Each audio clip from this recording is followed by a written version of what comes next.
In the world of hip-hop, where egos are as big as private jets and lyrics often double as weapons, a simple gesture, like a bottle of White Lupilaire, might be all it takes to end a beef. At least, that's what Rick Ross hinted during a recent appearance on the Bootleg Kev Podcast. The Miami mogul, known for his deep voice, extravagant lifestyle, and boss-like persona, shocked fans when he suggested that his ongoing tension with fellow rap heavyweight Drake wasn't all that serious. In fact, according to Ross, all it might take to squash their drama is a bottle of champagne. That's right, a single bottle, preferably white, preferably chilled, and preferably from Drake himself. But how did we even get here? What started as one of hip-hop's most successful collaborative relationships slowly morphed into a quiet Cold War and eventually erupted into a public exchange of jabs. The Rick Ross, Drake's saga isn't your typical rap beef laced with threats and violence. It's more subtle, more strategic, and at times, hilariously petty. And yet, it reveals a lot about both artists, the state of modern rap rivalries, and the ever-blurring line between real-life tension and calculated PR. Let's rewind. Back in the early 2010s, Rick Ross and Drake were musical magic. They teamed up for hits like Aston Martin Music, Stay Schemin', and Gold Roses, with fans praising their chemistry and flow. Drake even went on record calling Ross one of his favorite artists to rap with. Ross returned the favor, publicly admiring Drake's artistry, lyricism, and chart-topping dominance. In an industry often fueled by competition and jealousy, their mutual respect was refreshing and profitable. But fast forward to 2024, and the mood shifted. The bromance faded. The cosigns turned into silence. Then came the bars. Things took a sharp turn in 2024 when a track titled Push-Ups leaked online. It was unmistakably Drake, calculated, cocky, and cutting. In this unreleased diss track, Drake took aim at several of his industry peers, but the most eyebrow-raising jabs were reserved for Rick Ross. He questioned Ross's relevance, poked at his age, and suggested that the Miami boss's time in the spotlight was up. For fans who remembered their collaborative history, the shots felt like betrayal. For others, it was just another episode in Drake's never-ending chess game of lyrical dominance. Rick Ross, however, is not the type to let a diss slide. He's a seasoned vet in the rap game, and if there's one thing he's mastered over his decades-long career, it's crafting smooth, hard-hitting responses. Enter Champagne Moments, Ross's own lyrical clapback. The title alone was a play on words. Champagne, a nod to Drake's infamous champagne poppy persona, and Moments, suggesting Ross was about to reclaim his. In the track, Ross went deep, throwing accusations that Drake relied on ghostwriters, implying that the polished artist the world sees is more sculpted than authentic, literally. He even hinted at cosmetic surgery rumors, throwing shade that hit just as hard as the beat. One line stood out and sent fans into a frenzy. Ross reminded the world that Drake once called him his favorite person to rap with. It was a surgical strike, not just at Drake's credibility, but at his loyalty. And for hip-hop fans who follow rap beefs like sport, it was clear this wasn't friendly fire. This was a declaration that the brotherhood was officially over. Social media lit up like fireworks on the 4th of July. Memes exploded. Fans picked sides. Was Drake out of line for dragging an old friend into a lyrical war?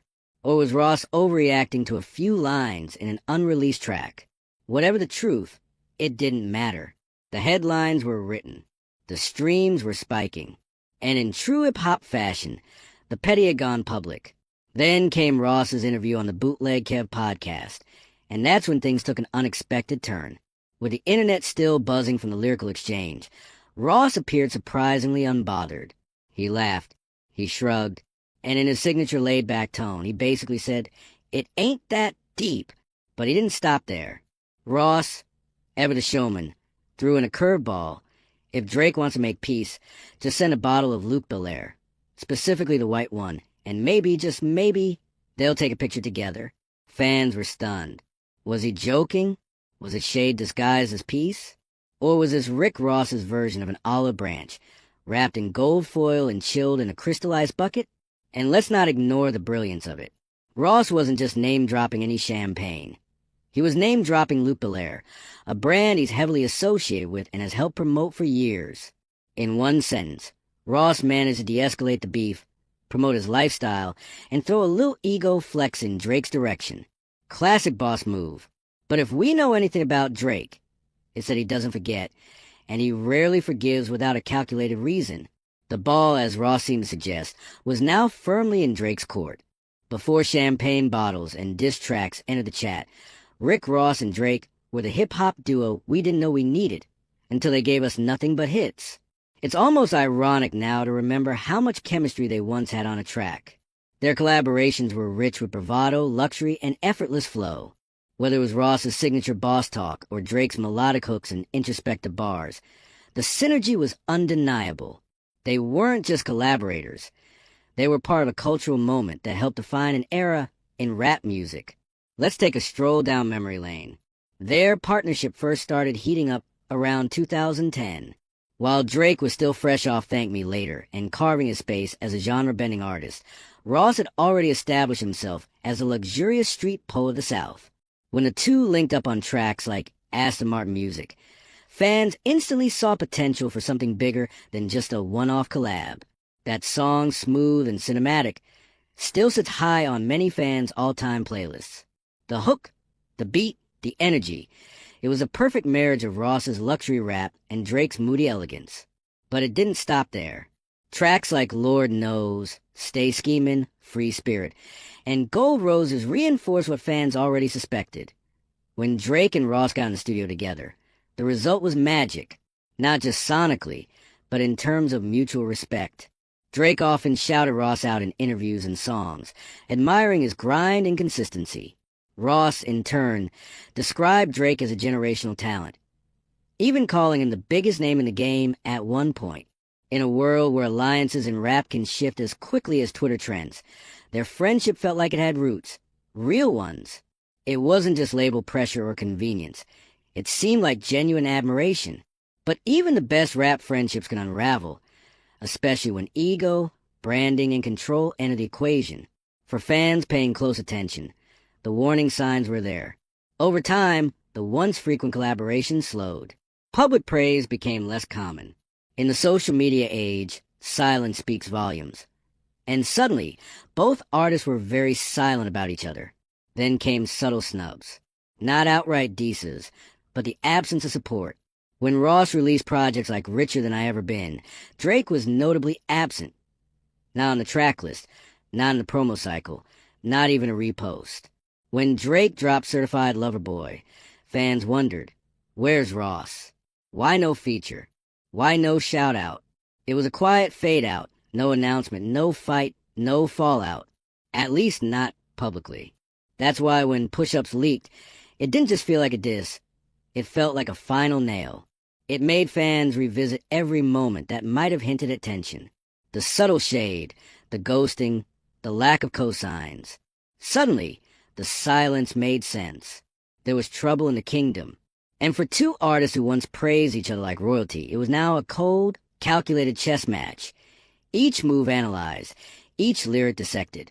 But unlike the nuclear feuds of the past, think Nas versus Jay-Z or Pusha T versus Drake, this one isn't about street credibility or beef rooted in betrayal.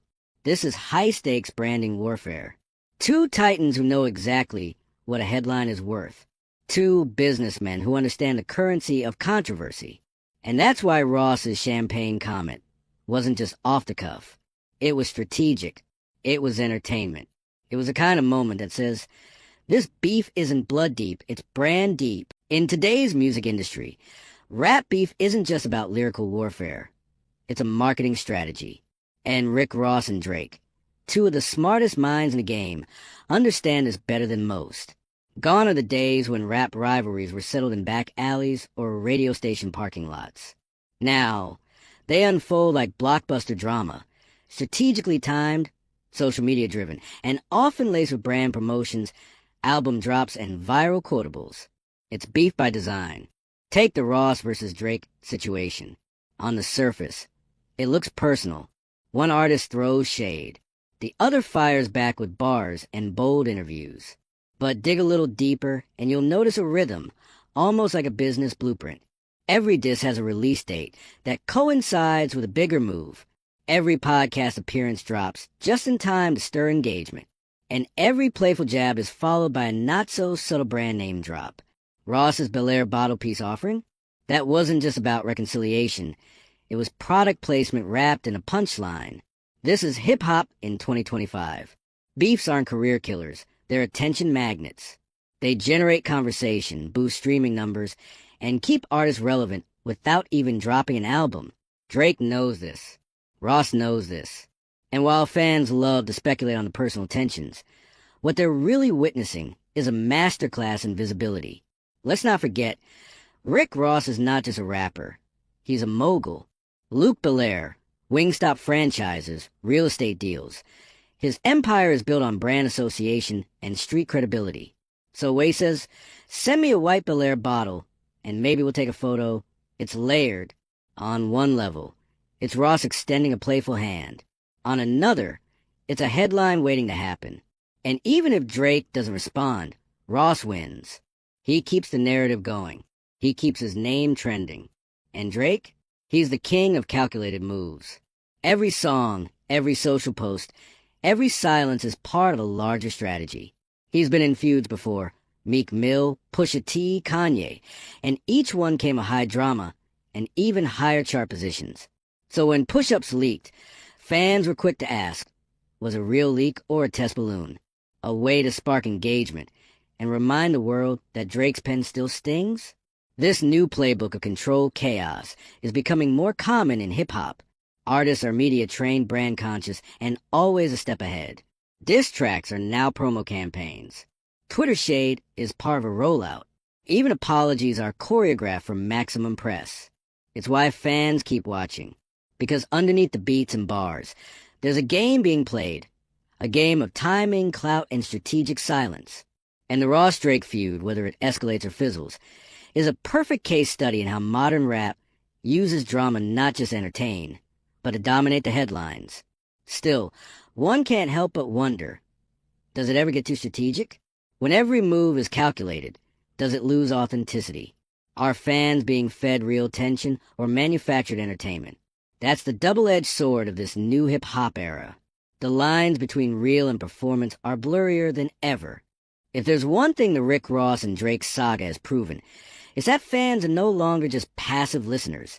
They're the front-row analysts, the meme creators, the digital detectives. In an era where every lyric, tweet, and Instagram story is dissected for hidden meaning, the fans have become the heartbeat of hip-hop drama.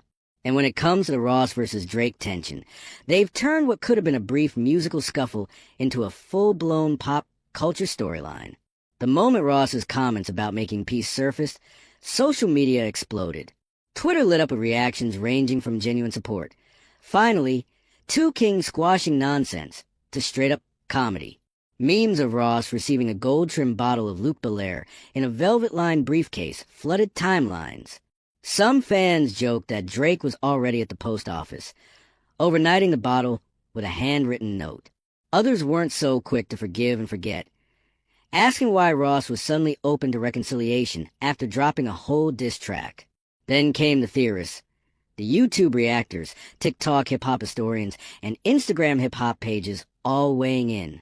Some claimed the beef was staged from the start, designed to boost Ross's Bel-Air campaign and generate buzz ahead of Drake's next album cycle. Others argued the beef was very real, pointing out past lyrics and interviews that hinted at deeper resentment between the two. Interestingly, much of the public seemed split, not just on who was right, but on whether the feud should even continue. A portion of fans missed the glory days of Drake and Ross trading verses on timeless tracks. They want the bromance back. They want luxury rap, not lyrical jabs. Another camp, however, loves the drama. They crave the bars, the subliminals, the tension. To them, this is hip-hop in its rawest form, competitive, unpredictable, and emotionally charged. There's also a generational divide. Older fans, who remember when diss tracks came with real consequences, often view today's feuds as soft or performative. Younger fans, they're here for the entertainment. For them, beefs are a content goldmine, fuel for tweets, TikToks, and Reddit threads. Meanwhile, industry insiders stay mostly quiet. Fellow rappers tread carefully, offering vague, I hope they work it out statements. No one wants to take sides publicly. The wrong move could mean getting caught in the crossfire or burned in a bar next week. Still, all this speculation has a powerful side effect: visibility. Every time a fan argues over Ross's intent or Drake's silence, both artists stay relevant. Their names stay in algorithms. Their streams stay up. Even the diss tracks, once dropped and forgotten, get resurrected and reanalyzed. In a way, the fans are not just watching the show. They're helping write the script. So where does this leave us? We have two of the biggest names in hip-hop, each with their legacy, their brands, and their own strategic genius. One seems open to moving on, with a bottle of sparkling wine in hand. The other, as usual, remains silent, calculating his next move with surgical precision. Maybe they reunite on a track next year. Maybe they trade more diss records. Or maybe they let it all fade quietly, leaving fans to debate what it all meant. Regardless of how it ends, one thing's for sure: Rick Ross and Drake have once again reminded us that in today's world of entertainment, the line between music and media, between art and spectacle, between real and performative, is razor thin. And as long as that line exists, fans will keep watching, keep guessing, and keep choosing sides. Because in hip-hop, sometimes the drama is the music.